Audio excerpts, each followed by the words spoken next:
Alessandro Giacone, bonjour. Bonjour. Alors, la France et l'Italie, si loin, si proches. On se sent extrêmement proches, nous autres Français, des Italiens. Et pourtant, quand on franchit les Alpes, ce sont quand même des habitudes très différentes, y compris dans la manière d'envisager la politique. Oui, bien entendu. Et l'actualité récente, c'est-à-dire la disparition hier de Silvio Berlusconi, nous montre également à quel point cette période des 20 dernières années a été mouvementée en ce qui concerne les relations bilatérales. Et ce sont des relations. Alors, quand vous dites vous mouvementer, vous dites qu'il y a certains chapitres qui sont particulièrement. Il y a certains contentieux entre la France et l'Italie, sur les migrants, par exemple. Tout à fait. C'est l'un des deux ou trois sujets qui a rendu assez compliqué les relations franco-italiennes ces dernières années. L'autre également, le chapitre libyen, et un sujet qui a fortement divisé la France et l'Italie. C'est ce qui se passe depuis le milieu des années 90 avec l'arrivée sur la scène politique, effectivement, de Silvio Berlusconi. Alors, est-ce qu'on peut prendre ces sujets l'un après l'autre, les migrants? Oui, alors la question des migrants vient de la question posée par le traité, le protocole de Schengen, devenu ensuite traité d'Amsterdam, qui prévoit quand même que la circulation se fasse librement entre les deux frontières. La difficulté franco-italienne, c'est qu'alors qu'on circule assez librement entre la France, la Belgique et les autres pays, que Schengen a été suspendu entre la France et l'Italie. Et en 2015, il n'a pas réactivé depuis. Ce qui pose un vrai problème, soit un traité, soit on l'applique, soit on le change. Mais on ne peut pas le suspendre de manière indéfinie. Il y a une divergence profonde quand même entre la France et l'Italie sur la question de savoir comment faire avec ce problème. L'Italie semble dire, bah, nous, on va le prendre à bras-le-corps avec Giorgia Meloni. Et la France, à l'image des propos de Gérald Darmanin, semble un petit peu plus fuyante sur le sujet. Oui, la question qui se pose, c'est en fait vraiment le lieu de premier accueil. C'est-à-dire, vous savez que d'après les accords de Dublin, euh, l'endroit où arrivent les migrants premiers et ensuite le pays qui est censé les enregistrer. Ça, c'est une application que l'Italie et d'autres pays du Sud, notamment l'Espagne et la Grèce, n'acceptent pas, car par la force des choses, bien sûr, avant le conflit en Ukraine, la plupart des migrants arrivaient par le sud de l'Europe et donc d'Afrique du Nord. Et donc, des négociations sont en cours en ce moment pour changer Dublin. Et ce qui marque la période toute récente, c'est que on est peut-être proche d'un accord, alors que dans la période précédente, il était assez compliqué. Il faut dire que de ce point de vue-là, il y a eu plusieurs phases et toute la question des migrants est bien entendu liée aussi à l'actualité et l'actualité politique interne. On parle bien davantage à sa propre opinion politique, opinion publique, qu'à celle des autres pays. En quoi consisterait une réforme de Dublin, l'accord de Dublin, qui est un petit peu technique, hein? Mais il s'agit de voir à chaque fois que des migrants arrivent dans un pays européen, de prévoir de manière automatique des quotas, c'est-à-dire il y a une part effectivement qui reste dans le pays d'accueil et les autres pays qui se partagent en fait le nombre de personnes arrivant. Bien sûr, cela concerne surtout les réfugiés politiques. Sur le principe, tout le monde est d'accord, sauf quelques pays comme la Hongrie. C'est l'application qui pose problème. Mais la France ne joue pas tellement le jeu. La France, effectivement, avait accepté le principe. Quand il s'agit de voir effectivement combien de personnes ont été, ensuite accueillies venant notamment de Grèce et de l'Italie, les chiffres sont inférieurs aux promesses. Est-ce que l'Italie du Sud et l'Italie du Nord, sur ce terrain, ont des attitudes différentes à l'égard de la question migratoire? Hem, Probablement oui, tout simplement parce que le sud est souvent le lieu de premier accueil, mais il y a une politique de l'immigration qui a été menée en Italie assez intelligente, notamment par les préfets, qui prévoit qu'à chaque fois que des migrants arrivent en Italie, on essaie de ne pas créer de zone ghetto, pas d'endroit, mais simplement que chaque commune doit en accueillir deux. Ce qui fait que il y a à peu près 6 000 communes en Italie et la présence des migrants est effective dans presque toutes les communes de l'Italie, mais en portion assez réduite. Il s'agit à chaque fois d'aller jusqu'à 5 et une dizaine de personnes. 6 000 communes seulement en Italie? Parce qu'il y en Oui, a 36 000 en France. alors c'est vrai que 6 000, c'est moins qu'en France, mais l'Italie est quand même le deuxième pays d'Europe en termes de nombre de communes. On va dire que l'anomalie, c'est plutôt la France. C'est vrai que l'Allemagne et l'Espagne ont beaucoup moins de communes que la France, mais aussi de l'Italie. Et donc les communes sont beaucoup plus vastes en fait en Italie. Absolument, car il y a déjà eu un mouvement de regroupement depuis quelques années. Euh, D'ailleurs, on enregistre à peu près les mêmes phénomènes en France aussi. Il y a eu cette tentative de faire. L'intercommunalité. Exactement. Alessandro Giacone, la question libyenne divise la France et l'Italie aussi. Oui, c'est que l'Italie n'a jamais digéré ce qui s'est passé en 2011. Heu, les présidents Sarkozy et Berlusconi avaient d'ailleurs des politiques assez semblables. Il y a eu entre 2007 et 2010 une tentative de normaliser les relations avec la Libye et notamment avec Kadhafi, qui était reçu avec, grande pompe à la fois à Paris et à Rome. Hem, il y avait une relation personnelle qui avait été développée à la fois par les présidents Sarkozy et par Berlusconi avec la Libye. Or, cette intervention, franco-britannique en Libye, mais à laquelle l'Italie n'avait pas été hostile. Berlusconi, à l'époque, avait fortement hésité, étant donné ses liens personnels, mais finalement l'Italie avait accepté le principe.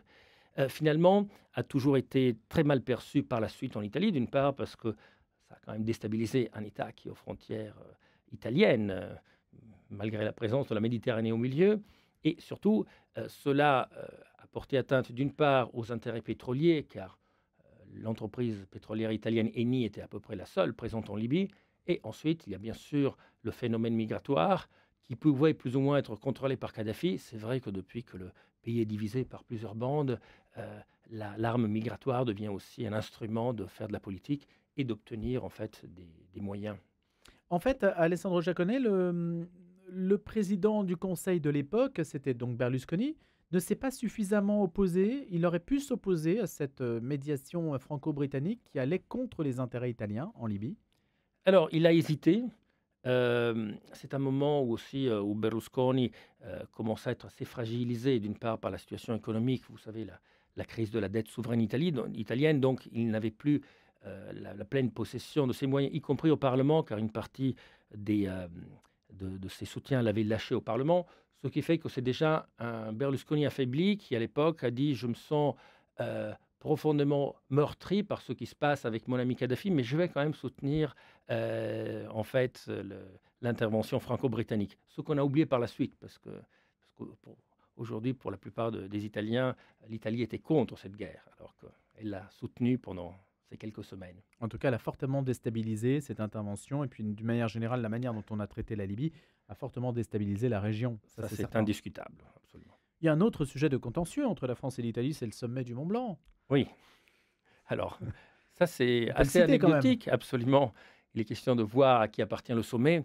Et je me souviens d'ailleurs qu'à l'école, on apprenait toujours en Italie que le Mont Blanc faisait 4810 mètres, alors qu'en découvrant la géographie française, c'était 4807. Donc, même en termes de pointage, c'est assez compliqué. Je crois que la solution pourrait être trouvée en disant que le sommet est un point géométrique et le point géométrique n'existe pas, donc il n'appartient à personne. Mais il me semble que la carte Google, justement, tient compte de ce conflit franco-italien autour de la géographie du Mont Blanc. Absolument. Et Voilà. il y a eu récemment aussi un contentieux sur les eaux territoriales, qu'est-ce qui appartient vraiment à la France et à l'Italie.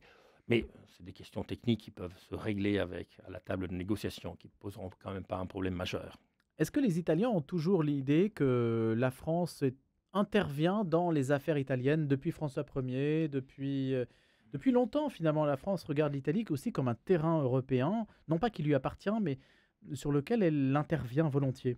Oui, il y a bien ce sentiment qui a été renouvelé à une période récente, notamment, on va dire, par le shopping, passez-moi l'expression, qu'ont effectué certaines grandes entreprises françaises en Italie. Il y a beaucoup de marques connues, notamment dans le milieu de la mode, mais pas seulement. On a par exemple eu récemment la fusion entre Fiat et Peugeot qui a donné lieu à Stellantis.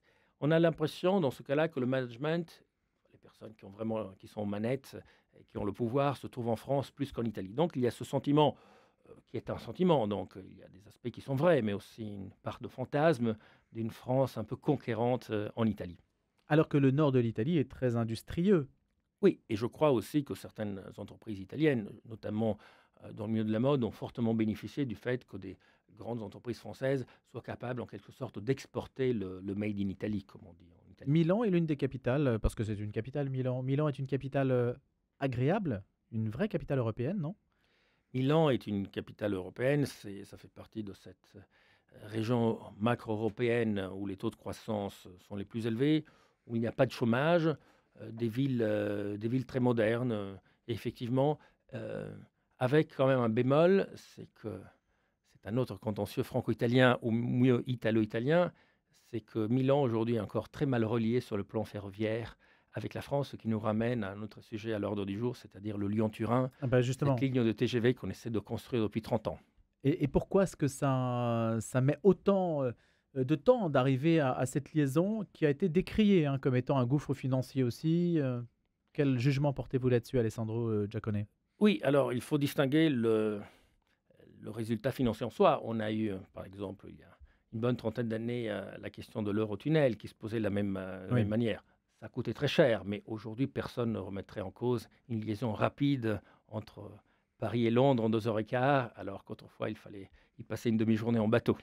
On parlait à l'instant du Mont Blanc. Est-ce que le Lyon-Turin résoudrait des problèmes écologiques liés à la surfréquentation de certaines routes, que ce soit le tunnel du Fréjus, le tunnel du Mont Blanc, par exemple?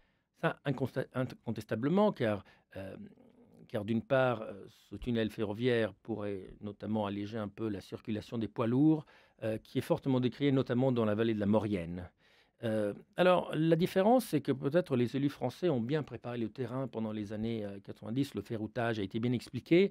Il y a peut-être aussi des compensations financières qui ont été données à ces communes. L'équivalent n'a pas été fait, du côté italien, où la situation est quand même, assez divergente. Il y a des communes qui aujourd'hui sont fortement favorables au Lyon-Turin, notamment pour la question du passage des poids lourds, d'autres qui le sont beaucoup moins, et c'est notamment les communes qui se situent en fait en haut, de la vallée de Suse.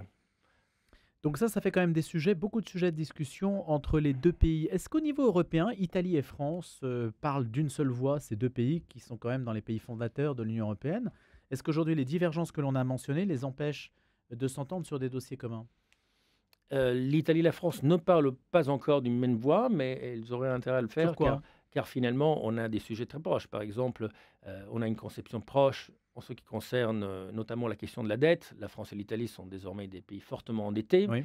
et étant donné, aussi ce qui se prépare par la suite avec une possible hausse des taux d'intérêt dans les années à venir, il va de soi que la France et l'Italie ont des positions plus proches que par rapport à celles de l'Allemagne. Donc, il y a ce triangle de grands pays européens, le Royaume-Uni n'étant plus là, qui désormais va un peu diriger l'Europe. Hem, il y a quand même un signal, récent, c'est qu'en début de cette année est entré en vigueur ce traité du Quirinal qui prévoit une concertation, à peu près systématique à tous les niveaux, entre la France et l'Italie. C'est vrai que l'arrivée au pouvoir de Giorgia Meloni a un peu compliqué les choses, et la question, qui se pose, c'est est-ce que le président Macron, heu, va avoir une entente avec Giorgia Meloni à peu près comparable à celle qui est excellente avec le président du Conseil Draghi? Les 2 hommes ont travaillé, bien pendant à peu près 2 ans, et toute la question, il s'agit de voir si l'Italie et la France vont garder des relations à peu près comparables, au-delà bien sûr des différences politiques. Mario Draghi avait suscité beaucoup d'espoir. Mario Draghi a suscité beaucoup d'espoir, surtout qu'il avait été un personnage très reconnu sur la scène européenne en tant que président de la BCE, et qui avait vraiment une liaison particulière avec, le président Macron. Je dois quand même citer un autre acteur qui est souvent passé, sous silence, c'est le président de la République. En Italie, ce n'est pas un président de la Sergio République qui a un Mattarella. pouvoir exécutif, mais à chaque fois que la situation a été un peu compliquée, ces dernières années entre le gouvernement français et le gouvernement italien, la liaison personnelle et amicale, presque paternelle, j'oserais dire, étant donné l'écart d'âge entre Mattarella et Macron, ont quand même beaucoup aplani des différends et facilité les choses. Alors justement, Alessandro, Giacone, puisqu'on parle de cet aspect un peu institutionnel entre la France et l'Italie, il y a une certaine époque, me semble-t-il, hein, la France, tournait un petit peu en dérision, ironisait un peu sur la vie politique italienne, qui est spectaculaire, qui fait beaucoup de bruit et cetera, mais qui finalement, comment dirais-je, n'impressionne pas peut-être beaucoup le monde. Alors que la France était très fière de ses institutions, dont elle ne cesse de dire qu'elles sont les meilleures du monde, et cetera. Il semblerait que quand même les choses s'inversent un peu et que les institutions italiennes, finalement, représentent un amortisseur assez efficace, alors que les institutions françaises aujourd'hui, sous le macronisme, montrent leurs limites. Est-ce que vous partagez ce point de vue? Alors, c'est vrai, il y a un point qui n'a pas changé malgré tout. En France, il y a une forte stabilité politique que l'Italie ne connaît pas. On a encore eu donc des élections anticipées l'été dernier. Au-delà, par-delà, en revanche, le nombre de gouvernements et cette instabilité qui est quand même un problème pour l'Italie, on se dit que ce système a double tête, parce qu'il y a un président de la République qui s'occupe des crises, qui joue un peu le rôle de modérateur, qui s'occupe également de représenter la nation, et le gouvernement qui gère les affaires courantes et bien sûr qui donne les grandes impulsions politiques. Le fait de dédoubler quand même ses fonctions entre deux personnes, ça facilite un peu la tâche, alors qu'en France, le président de la République doit en même temps incarner l'unité nationale, le récit national, mais également prendre des mesures qui sont impopulaires. Donc c'est effectivement une piste à creuser. Il y aurait, en principe, en France aussi, un Premier ministre, mais c'est vrai que depuis au moins une bonne quinzaine d'années, ce Il a Premier disparu. ministre tend à disparaître, absolument. Et ça, c'est un mystère un peu des institutions françaises. Pourquoi avons-nous écrasé le Premier ministre dans le néant quasiment, alors que l'Italie joue encore habilement sur plusieurs têtes, comme vous le dites, hein. Est-ce qu'il y a un État en Italie? La question a souvent été posée. Je crois que maintenant la réponse est oui, parce qu'on a beaucoup insisté sur le fait que l'Italie était un État récent, ce qu'elle est effectivement. Mais au bout de 160 ans d'histoire, la mémoire de ce qui précédait tend quand même à s'atténuer. Et je crois quand même que le nationalisme italien est quand même beaucoup plus développé qu'on le croit. Ah bon? Et, Qu'est-ce qui vous fait dire ça? ben, c'est d'une part, malgré tout, le succès d'un parti qui se veut nationaliste, Fratelli d'Italia, qui était un petit parti qui faisait 4%, arrive aujourd'hui à presque à 30% dans les sondages. Et sans compter qu'il y a un sentiment de fierté nationale qu'on tend souvent à atténuer en France. Le symbole, c'était toujours la France qui tient beaucoup à son pays et l'italien qui dit finalement nous n'avons pas de pays. Je crois que ces dernières années, la tendance est un peu inversée. Malgré les résultats de l'équipe de football. Ah, ben ça, le football a toujours joué absolument un rôle fédérateur dans les deux pays. Giorgia Meloni, où est-ce qu'on peut la classer? Où est-ce que vous la classez, vous, Alessandro Giacone? Ben, je crois qu'il y a une erreur qui a été faite en France de considérer en fait Giorgia Meloni comme l'équivalent de Marine Le Pen, ce qu'elle n'est pas. On le voit d'ailleurs au Parlement européen, hein, Marine Le Pen est beaucoup plus proche de Matteo Salvini que de Giorgia Meloni. Giorgia Meloni vient d'un parti néofasciste qui pourtant avait abandonné la référence au fascisme en 1995. Elle-même se décrit comme une conservatrice. Au Parlement européen, elle est très proche des conservateurs anglais. Donc c'est une erreur de perspective d'en faire le direct équivalent de Marine Le Pen. Il n'en reste pas moins qu'au sein de son parti, par leur histoire personnelle, il y a notamment le deuxième personnage de l'État, le président du Sénat, Ignazio La Russia, qui lui reste un véritable néofasciste. Ce que Giorgia Meloni ne l'est pas, n'est pas, tout simplement pour une question générationnelle. Elle est née en 77, ces débats avaient peut-être encore leur importance dans les années 70, ils n'ont plus vraiment d'importance aujourd'hui. Aujourd'hui, elle vous semble donc comparable à ce qu'on appelle les figures un peu illibérales? Est-ce qu'on peut la comparer à ce type de figure, quoique? Alors, c'est ce qu'on avait cru au début, parce que dans les dernières années et dans les campagnes électorales, elle avait très souvent un ton populiste et la référence à Orban était présente. Mais il faut reconnaître que depuis qu'elle est au pouvoir, elle a été d'un atlantisme, on va dire, parfait. Je veux dire, elle n'a pas du tout soutenu la cause de la Russie dans le conflit ukrainien. Elle a beaucoup modéré ses tons. Elle s'était autrefois présentée comme une anti-européenne, il faut qu'on sorte de l'euro. Depuis qu'elle est au pouvoir, le discours a complètement disparu et même les fonds européens contre lesquels elle avait voté quand même, le Next Generation EU. Là maintenant, toute la question, c'est d'essayer quand même d'en tirer l'avantage de bénéfices. Donc je dois dire qu'il y a une Meloni qui était à l'opposition et il y a une Giorgia Meloni qui est au pouvoir. Ça reste une conservatrice. C'est aussi ça la force des institutions, de la vie politique italienne, c'est d'arriver finalement à normaliser les personnes qui peuvent accéder au pouvoir et qui, dans l'opposition, jouaient peut-être beaucoup les matamores, et puis une fois au pouvoir, ainsi que l'a dit d'ailleurs Gérald Darmanin, se montrent beaucoup plus centristes. Oui, et c'est bien ce que redoute la France, parce que l'exemple italien a en quelque sorte montré que des personnes, euh, tous les partis politiques italiens aujourd'hui ont été à un moment donné au pouvoir. Et je dois dire que ce qu'on peut considérer quand même comme l'extrême droite italienne, euh, ce qu'elle était encore en 95 avec un parti séparatiste comme la Ligue et les néofascistes qui à l'époque n'avaient pas encore changé, le véritable héritage politique de Berlusconi, c'est ça. C'est-à-dire, en quelque sorte, il a normalisé l'extrême droite, qui est accédé au pouvoir, mais cela a comporté également le fait que la vie politique italienne s'est fortement déplacée à droite. Aujourd'hui, on parle d'un gouvernement de centre-droit. En fait, la part des centristes aujourd'hui s'élève à peu près à 6%. C'est le résultat électoral de Forza Italia, le parti de Berlusconi, aux dernières élections. Berlusconi, ça a été le premier populiste. Alors, peut-être pas tout à fait le premier, mais c'est vrai que Berlusconi a créé un modèle qui a été imité ensuite dans le monde entier pour deux raisons. C'est le fait que le parti s'incarne complètement avec son leader. autrefois, il y a des partis avec plusieurs personnalités. Aujourd'hui, il y a en Italie toute une série de partis qui s'incarnaient dans le leader et ce modèle ensuite a été exporté aux autres pays. Ensuite, il y a eu des populistes avant Berlusconi, mais Berlusconi, c'est peut-être le premier qui arrive à prendre le pouvoir en étant un milliardaire et en réussissant l'exploit qui a réussi par la suite également à Donald Trump, à Bolsonaro, de dire que finalement, un milliardaire est plus proche du peuple, car malgré les écarts importants de richesse, ça suggère l'idée que comme moi j'ai réussi à faire fortune, vous pouvez y arriver aussi. Et Hmm. c'est un phénomène qui est frappant, parce qu'autrefois, les ouvriers, surtout les couches les plus pauvres de la population, ne votaient pas pour un personnage avec ce profil. Aujourd'hui, on a vu ça avec Berlusconi, et dans les 30 années suivantes, on a vu ça assez souvent dans le monde. Il y a eu une tentative où il est arrivé peut-être un petit peu tôt sur le marché français, c'était la chaîne La 5. Alors qu'on imagine, il serait arrivé 30 ans plus tard. Peut-être que ça aurait été un carton, autre chose. Il a eu raison trop tôt là. C'est vrai que la 5 représente une des raisons pour lesquelles il y a toujours une relation compliquée entre Berlusconi et la France.